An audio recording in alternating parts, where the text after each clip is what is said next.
It's a danger zone. You in the middle of a war, don't leave your banger home.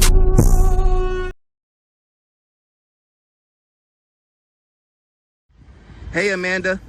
Hello. Good morning, good morning. Good morning to you. Where you from? Originally Gloucester City, New Jersey. Okay, Gloucester City, New Jersey. I'm familiar. What brings you out here to Atlantic City? Honestly, I first came out here when I was 16 and searched for my biological father. All right. How did y'all like separate, you and your actual father? My mom's never let him in my life. My mom's like bipolar to the max. Okay. And just like thought he was cheating and was like, you know what, get out of my life. Right. And that was when she was pregnant with me. And you don't have to tell my dad twice. Right. You tell him once, he's like, all right, peace. Wow, So. okay. It's a lot of trouble And stuff at my mom home. always kept him away from me and told me a whole bunch of lies about him. Okay. Wow. Okay, so the family had split up and stuff, and you was out looking for your father. That's what brought you to Atlantic City? Yes. And how old are you currently? 29. 29? All right, still pretty young, How's your did you end up finding your father? Yes. Yes? I did when I was about 22, I think. Right. It was a good meeting. I was honest with my dad from the jump, and come to find out he's like a drug addict out here also. So. Okay. When you was looking for him, were you already getting high or? No. Okay. So when I came out here, how do I say this? Okay. When I first came out here, I was 16, being young on the streets, not knowing how to make any money or anything. I got introduced to the game. The game? Yes. What's that? Prostitution. All right. Selling drugs. Okay. Yeah. So, come to find out, like, I could make money. Okay. Easily. And so, I started doing that. At first, I was just drinking and smoking weed. When I was 18, I was on what prostitutes or working girls call a date. Right. And the man was smoking crack and kept asking me repeatedly if I wanted to blast. I kept telling him no, I only smoke and drink. Right. And I finally was like, yo, if it makes you shut the fuck up, just give me a blast. And it was off to the races since then. Wow. Where's that guy now? You haven't saw him ever? Nope. That was like a one-time thing. He was, as far as I remember, he was from Texas, I believe. Okay, he's one of them tourist guys? Yeah, he was here for vacation, and haven't seen him since. So when you was looking for your father, you wasn't on the drugs first, right? Nope. And then you started hanging out here a little bit, you know? People, places, and things. That is one thing that is true. Did your father try to keep you away from this lifestyle? No, my dad's in this lifestyle. Okay. I know, but you know, some people that's in the lifestyle, they don't want their kids involved. I was already in it when he met me. Okay. So, and like I said, I was honest with him. So he was like, fine, just as long as you let me know you're okay and just tell me the truth. Right. As of right now, what's your actual drug of choice? Heroin and cocaine. Heroin, cocaine. Okay. How much you think you spend on your habit a day? Too much. Can you give an estimate? A day? I'd say well over 250. Well over 250 a day on your habit. And right now you're currently prostituting to support your habits, right? Correct. How much do you make doing dates and stuff? It all depends. Like, there's 3 different ways that we can make money. You can post up on the internet. Okay. You can walk the track, or you can scout the casinos. Okay. Is it dangerous? Is it scary? Very. Very? Very. Do you have any bad experiences doing this type of stuff? Quite a few. One that I do remember that stands out is I was on a date. I normally don't go cheap. Okay. I was out all night. It was like 4 a.m. I was dope sick. Okay. Guy pulls over. It was like a middle-aged black guy. Okay. He's like, yo, I got $20. Suck my dick. I told him, dude, I'll give you like 15 minutes. Right. Let's go. We parked behind the Covenant House, which is the young shelter Yes. for the young kids. Shelter for young kids. Okay. I was sucking them off. I realized, like, I was like, well, it seemed long, so I looked up and it was well over his 15 minutes. So I'm like, yeah, dude, your time's up. He's like, bitch, no one leaves with my money without making me come. I'm like, man, wow. Get the fuck out of here. I walked out his car. Next thing I know, he was coming up behind me. He started choking me. He's like, now don't scream. If you scream, it's just gonna make it worse. So my idiot ass tried to scream, and yes, it made it worse. He said, now listen, I'm not gonna let you go until you put your hand in your pocket and give me my bread.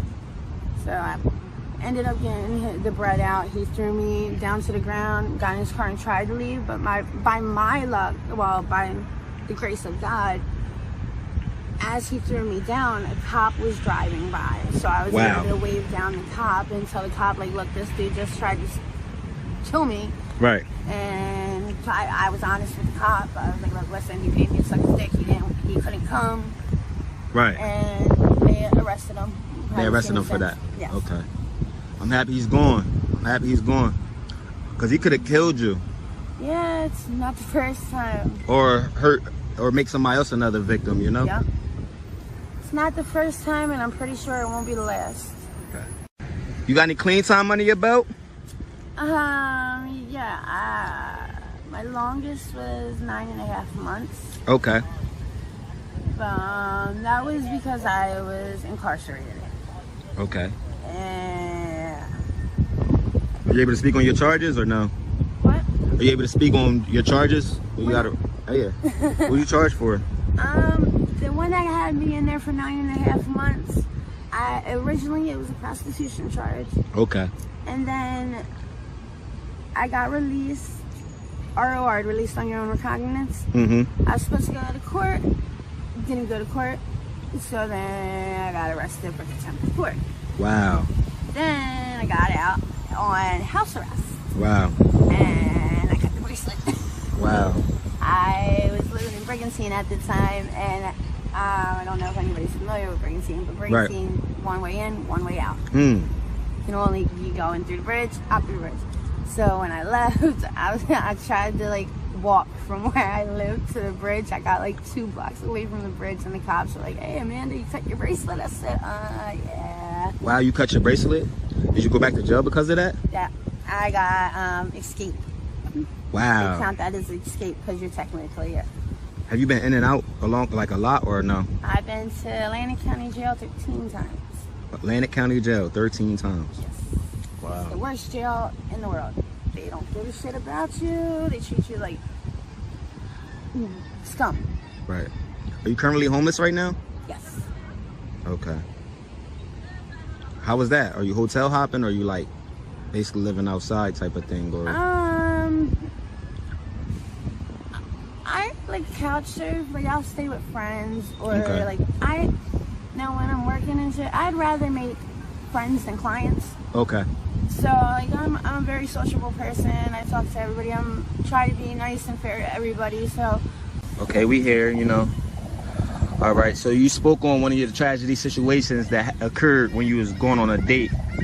I'm happy you're still here. By the grace of God, the police was there and they got him up out of here. What gave you the courage to continue to do that after that situation? Just being homeless. Okay. Nowhere to go. My mom gave up on me. Wow. It's either the streets or nothing. Streets or nothing. Do you want to get out of this lifestyle though? I mean, I would love to be a normal person. Right. So you feel like that you're not a normal person living the way you're living? No? It's not normal at all? Not at all. Not at all. No kid grows up and says, "Hey mommy, I want to be a drug addict and a prostitute." Right. You definitely got a point there. How was your childhood? What was your hobbies before the drugs?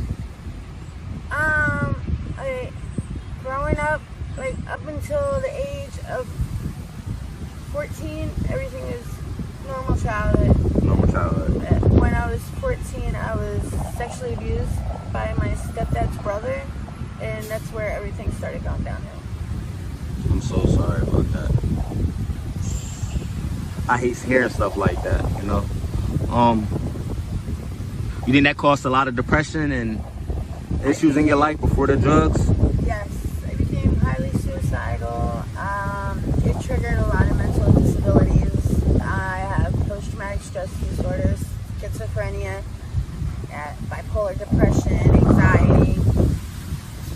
Pretty fucked up. Everything. Do you think you use drugs to cope with your depression and everything that you're going through as well, or no? Honestly, the cocaine stops the voices. Okay. So I tend to use more of that more as a mental thing. Okay. The other shit, I just like the high. It's like getting high. You lost any good friends out here living the same lifestyle you're living? I've lost quite a few. How that came about? Overdoses. Okay. Would you tell a little girl or young guy, 16, 17, you know, very young, running around the streets, getting involved with the same lifestyle that you're currently in, what advice would you give the kids? Get out while you can.